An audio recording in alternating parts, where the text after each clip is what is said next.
गर्मियों की ये लंबी दोपहर जिसमें इतनी सुस्ती छाई होती है ना कि इतनी शिद्दत की गर्मी में दिल ही नहीं चाह रहा होता कुछ करने को। फिर भी अपनी रूटीन को सेट रख के अपने सुबह से शाम तक के काम काज को टाइमली मैनेज करने के लिए हमें इन दोपहर की रूटीनों को भी सेट करना होता है, इस दोपहर को भी प्रोडक्टिव बनाना होता है, ताकि हम ढेर सारी खुशियाँ अपने लिए, अपनी फैमिली के लिए, अपने बच्चों के लिए, अपने घर के लिए समेट सकें और बिखेर सकें। So let's get started.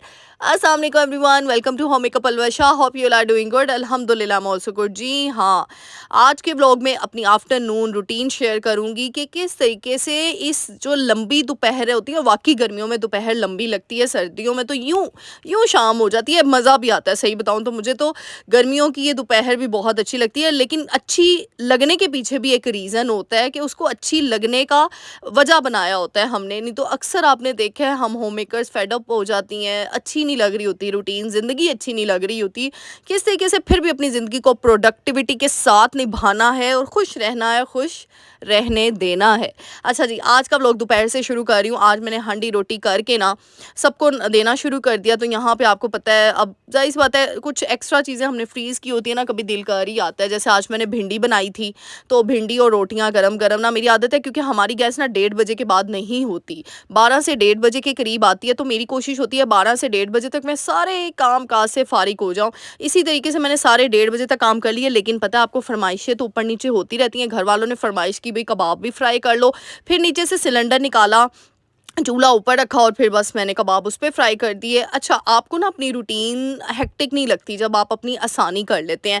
अब यहाँ पे मैं सारा काम गैस के होते होते कर लेती हूँ, लेकिन मैंने एज अ एक्स्ट्रा काम के लिए ना, यानी एक्स्ट्रा चीज़ों के लिए एक सिलेंडर रखा हुआ है। छोटा सा सिलेंडर है, ज़्यादा बड़ा नहीं रखा हुआ, क्योंकि माशाल्लाह वो मेरी फैमिली के लिए तकरीबन, चाहे हमारी फैमिली बड़ी है लेकिन मैं ज़्यादातर वो यूज़ ही नहीं करती हूँ, क्योंकि मुझे सिलेंडर पे काम करने का बिल्कुल मज़ा नहीं आता है। इवन दो मैंने सिलेंडर के साथ एक सिंगल चूल्हा लगाया हुआ है, इससे बड़ी आसानी होती है, बहुत ज़्यादा आसानी होती है।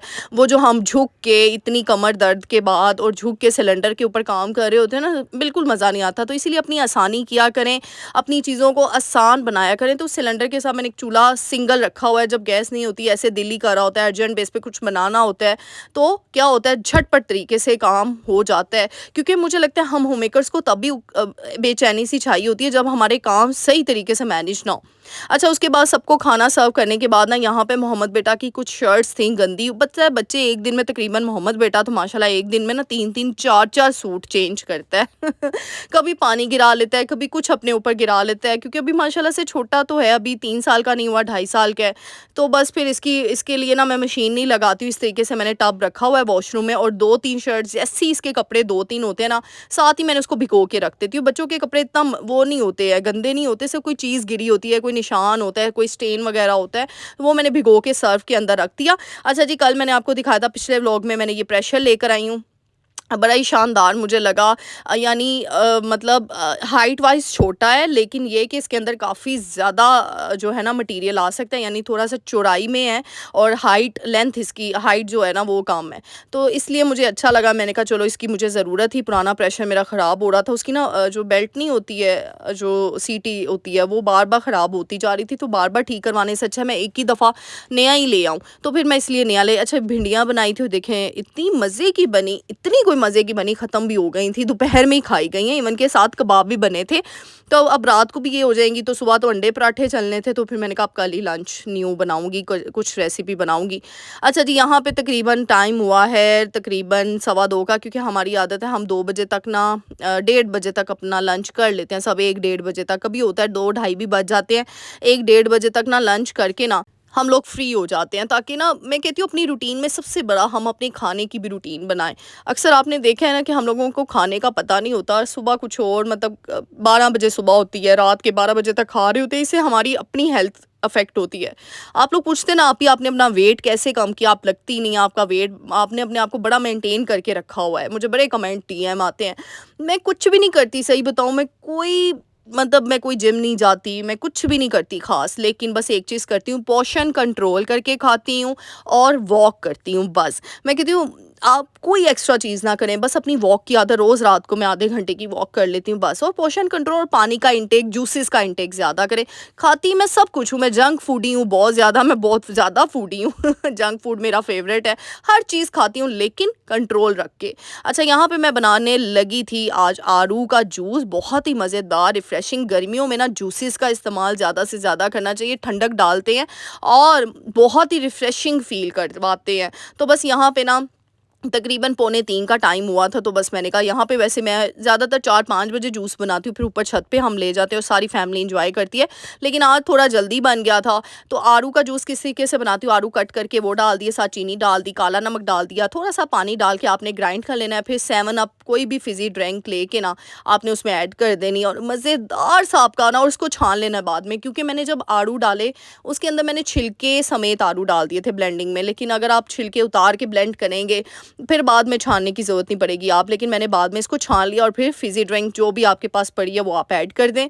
इतना कोई ये मज़ेदार रिफ़्रेशिंग ड्रिंक बनता है ना, मेरे कहने पे इसको ज़रूर ट्राई करना है। आपने ढेर सारी बर्फ़ आपने डाल देनी है, फुल चिल्ड आपने ये जूस पीना है। उसके बाद फिर मैंने क्या किया, मैंने इसमें से ये आइस क्यूब सारी निकाल के ना, आइस क्यूब अपनी जो उसमें है उसमें ऐड कर दिया, ये इसमें बॉक्स में।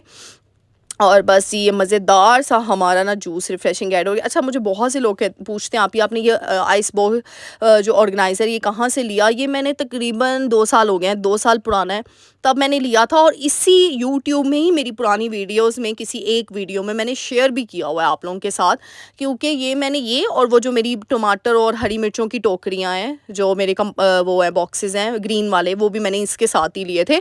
ये जो लोकल शॉप्स नहीं होती हैं, जो आम दुकानें होती हैं, वहाँ से मैंने ये परचेज़ किया था। मुझे इंशाल्लाह कोई वो वीडियो मिल गई ना, तो मैं उसका जो है ना पोस्ट पे वो वीडियो ऐड कर दूँगी, आप लोग जाके देख लीजिएगा। अभी मुझे याद नहीं आ रहा, बहुत पुरानी 2 साल पुरानी बात है, वो वीडियो ढूँढनी पड़ेगी लेकिन मैं इंशाल्लाह जैसे ही फ्री होंगी मैं लगा दूँगी।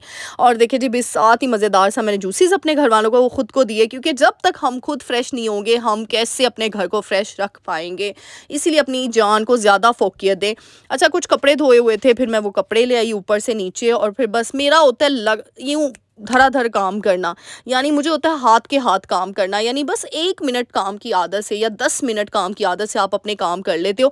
जैसे यहाँ पे सिर्फ 3-4 सूट ही थे, लेकिन मैं हमेशा, मेरी मामा कहती होती हैं हमेशा, कि जो कपड़ों वाली बास्केट होती है ना, उसको अपने ये जो घुटना है ना, इससे ऊपर मत होने दिया करें, यानी इसको इससे ऊपर फिल नहीं रखना, क्योंकि फिर इंसान डिप्रेशन में चला जाता है। हम औरतें, हाय इतने कपड़े हो गए धोने किस तरह, ओए होए। अब आपने कहना आपको तो कोई मुश्किल नहीं, आपके पास तो ऑटो मशीन है। भाई मुश्किल की बात नहीं होती है, बल्कि एक रूटीन सेट करने की बात होती है। अच्छा, मुझे बड़े कमेंट्स आए थे, आप ये ऑटो मशीन का रिव्यू दे, सब कुछ बताए। इंशाल्लाह उसकी डिटेल वीडियो बनेगी। मैं ना चाह रही थी मैं ब्लैंकेट धोने हैं अब, तो जैसे ही मैं ब्लैंकेट धोऊंगी ना, बड़े वाला कंबल मैंने धोना है, तो फिर मैं आपको ना, क्योंकि मैंने जो लिया वो 15 केजी की है, मेरी वॉशिंग मशीन ना बड़ी है माशाल्लाह से। एक ही दफ़ा ले, अच्छी चीज़ लें ताकि सारा कुछ उसमें धुल जाए, तो उसमें ब्लैंकेट वगैरह भी धुल जाती है। तो मैं इसीलिए वेट कर रही हूँ कि जैसे ही मैं ब्लैंकेट धोऊंगी ना, तो फिर इंशाल्लाह ऑटो मशीन का रिव्यू शेयर करूँगी। हाँ, पोस्ट पे बता दूँगी कि आज की वीडियो में मैं ऑटोमेटिक मशीन का ना रिव्यू दे रही हूँ। और ये मैंने तकरीबन लिया है 84 टू 85 की रेंज में, यानी 85 की रेंज के अंदर मुझे ये मिल गई थी, 85,000।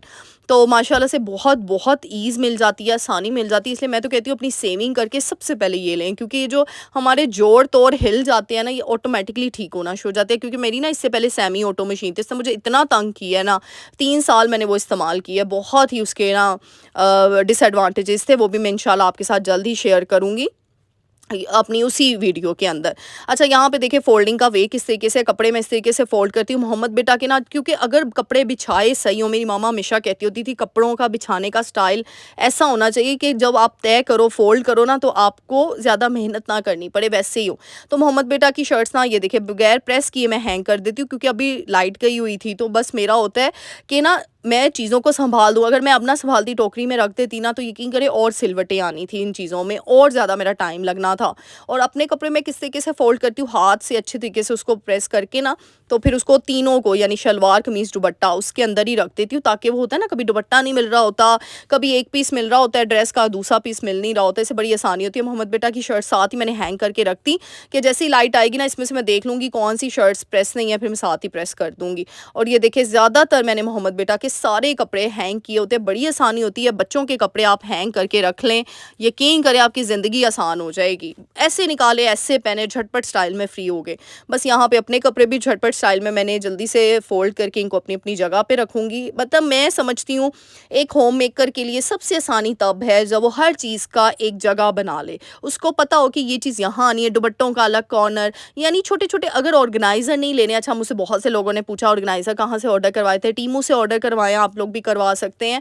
लेकिन अगर ऑर्गेनाइज़र नहीं है तो आप जो कोई भी डब्बे होते हैं, मैंने तो आपको टिश्यू बॉक्स का ऑर्गेनाइज़र बनाना सिखाया हुआ है अपनी पुरानी वीडियोज़ में। जूतियों के डब्बे, जो भी बड़े-बड़े बॉक्सेस होते हैं, जो कार्डबोर्ड होते हैं, आप उनको कवर अप करके उनके अंदर चीज़ें रख सकते हैं। मुझे लगता है हमें क्रिएटिव होना चाहिए रेदर देन कि हम बस चीज़ों के पीछे ही पड़े रहें। अच्छा, यहाँ पे तकरीबन 3 बजे का टाइम हो गया था तो मैं बाहर आ गई। आज ना एक्चुअली मैंने सुबह के टाइम गैराज की सफाई नहीं की, क्योंकि आज इतनी अफरा-तफरी पड़ी हुई थी ना। एक्चुअली मैं थोड़ा लेट भी उठी थी, तबीयत थोड़ी ऐसी थी, सुबह उठा ही नहीं जा रहा था। तो इस वजह से ना मैंने कहा चलो अब मैं सफाई कर लेती हूँ। गैराज माशाल्लाह से हमारा साफ़-सुथरा ही होता है, मैंने आपको बताया। लेकिन ना इस टाइम गर्मी की शिद्दत ज़्यादा होती है, तो ना मेरे घर का ये होता है कि एक दफ़ा छिड़काव मैं कर लेती हूँ, यानी पानी का छिड़काव हो जाता है। और साथ ही में एयर कूलर मैंने ना यहाँ पे अपने गैराज वाली साइड पे, विंडो वाली साइड पे एयर कूलर, ये देखें लंबा करके ना, इसका मैंने स्टैंड इस तरीके से हमने बनवाया कि ऊंचा हो स्टैंड।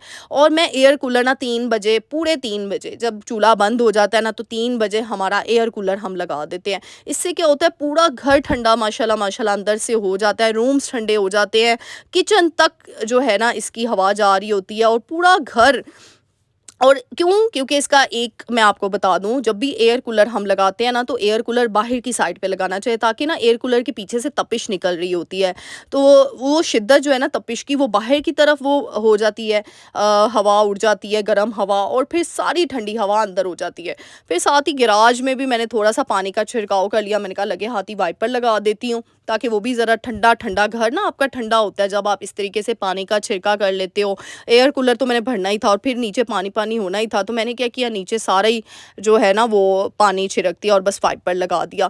तो इस तरीके से आप अपनी रूटीन को प्रोडक्टिव तभी बनाते हैं, क्योंकि हम होम मेकर्स को ना एक टेंशन होती है कि घर साफ ना हो तो हमारा, और वाक़ई में सफाई निस्फ़े ईमान है। इंसान अगर ये सोच ले जो चीज़ साफ़ ही नहीं है ना, ऑटोमैटिकली आपका स्ट्रेस लेवल बढ़ना है, ऑटोमैटिकली आपको दुःख होना है, ऑटोमैटिकली आप डिप्रेशन में जाने हैं, क्योंकि ये तो हमारे दीन से हमें चीज़ मिली है, सफाई निस्फ़े ईमान है। तो जब साफ़-सुथरी चीज़ें, अपनी ज़ात को हम साफ़-सुथरा देखें, अपने बच्चों को, अपने घर को, तो ऑटोमैटिकली हम एनर्जी हमारी और ज़्यादा बढ़ जाती है, हम और ज़्यादा एक्टिव हो जाते हैं, हम और ज़्यादा एनर्जेटिक वे में काम करते हैं। ये तो एक फैक्ट है, ये वाक़ई एक रियलिटी है।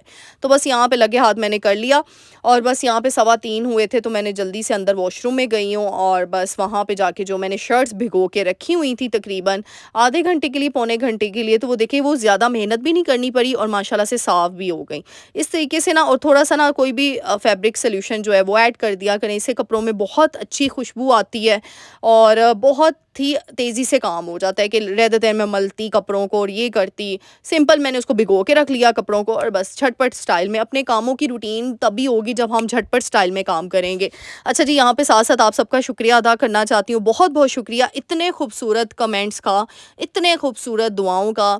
यकीन करें मैं बहुत ज़्यादा ब्लेस्ड हूँ, अल्हम्दुलिल्लाह अल्हम्दुलिल्लाह। अल्लाह ताला ने मुझे इतने प्यारे लोग दे दिए हैं, यकीन करें मेरे पास वर्ड्स नहीं होते, मैं स्पीचलेस हो जाती है। मेरी शेरनियाँ, मेरी बब्बर शेरनियाँ ऐसे धारती हैं ना आके कमेंट सेक्शन में कि मज़ा आ जाता है। और आप सबके प्यार का अल्लाह ताला आप सबकी ज़िंदगियों में ढेरों खुशियाँ लाए। मुझे इतनी प्यारी-प्यारी दुआएँ देते हो आप लोग, यकीन करें एक-एक दुआ पढ़ती हूँ ना, दिल से आप सबके लिए दुआएँ निकलती हूँ, और फिर आपकी दुआएँ मामा को फॉरवर्ड करती हूँ। अच्छा, मुझसे बड़े लोग पूछे थे आंटी कैसी हैं, मम्मा कैसी हैं, नाना अबू कैसे हैं? भई अल्हम्दुलिल्लाह सब ठीक है, आप सबकी दुआओं के साथ हैं। नाना अबू के तरले मिन्नतें हो रही हैं कि अब्बू जी आ जाएँ व्लॉग में, किसी दिन आ जाएँ व्लॉग में, तो इंशाल्लाह देखती हूँ कब आते हैं वो व्लॉग में। अच्छा, यहाँ पे तकरीबन 3:30 के टाइम पे ना मैं मोहम्मद बेटा को सुला देती हूँ। यहाँ पे मैंने सबसे पहले इसको शावर दिया। मेरी आदत है, मैं मोहम्मद को 2 दफ़ा शावर देती हूँ, एक सुबह के टाइम और एक दोपहर के टाइम। इस तरह बच्चा क्या होता है, गर्मी नहीं उसको लगती, और शलवार कमीज़ पहना देती हूँ, उसको खुले कपड़े पहनाती हूँ ताकि वो आसानी से सो जाए। बच्चों के सोने के टाइम पे नैप टाइम खुद भी लिया करें, बच्चों को भी दिलवाया करें। यहाँ पे मोहम्मद बेटा को मैंने सुला दिया, उसके मैंने नाइट ड्रेसेस रखे हुए हैं, दोपहर के ड्रेसेस अलग रखे हैं, यानी मैं उसको सुलाती हूँ तो खुले-खुले कपड़ों में, शलवार कमीज़ पहना बना के उसको मैंने शावर दिया। और बच्चों की एक टिप बताऊँ, बच्चे बहुत तेज़ी से आसानी से सो जाते हैं अगर उनको नहला के अच्छे से खुश्क करके ड्राई करके कपड़े पहना के फिर पंखा चलाना है और फिर सुलाना है उनको। तो फिर मैं भी थोड़ी देर वहाँ पे मैंने सो गई, उसके साथ नैप टाइम ले लिया। फिर मैं उठी हूँ, मैंने मुझे याद आया कि मैंने तो अपने कपड़े टेलर को देने हैं। तो ये ड्रेस मैंने उस दिन भिगो के रख दिया था, ड्राई कर लिया था, तो बस यहाँ पे मैंने वो निकाला। मोहम्मद बेटा भी तब तक उठ चुके थे, क्योंकि साथ-साथ हम होम मेकर्स ने पूरी चीज़ें देखनी होती हैं। बहुत ही खूबसूरत 3 पीस ड्रेस था, इसको मैं सिंपल सा ही स्टिच करवाने लगी हूँ। जब होकर आ जाएँगे, गर्मियों के ड्रेसेस भी आप लोगों के साथ शेयर करने हैं, दिए हुए हैं मैंने, अभी और भी दे रही हूँ। तो जैसे ही सब स्टिच होके आ जाएँगे ना, फिर आपके साथ आइडियाज़ शेयर करूँगी कि गर्मियों में किस तरीके से कपड़े आपने बनवाने हैं और कैसे खूबसूरत लगना भी है और रहना भी है। तो बस ये था छोटा-सा व्लॉग। अगर अच्छा लगा है तो मेरे चैनल को लाइक, शेयर, सब्सक्राइब, प्यारी-सी दुआएँ देकर जानी है, खूबसूरत-सी दुआएँ देकर जानी है। ढेर सारी दुआओं का शुक्रिया। मिलते हैं नेक्स्ट वीडियो में। टिल देन, अल्लाह हाफ़िज़।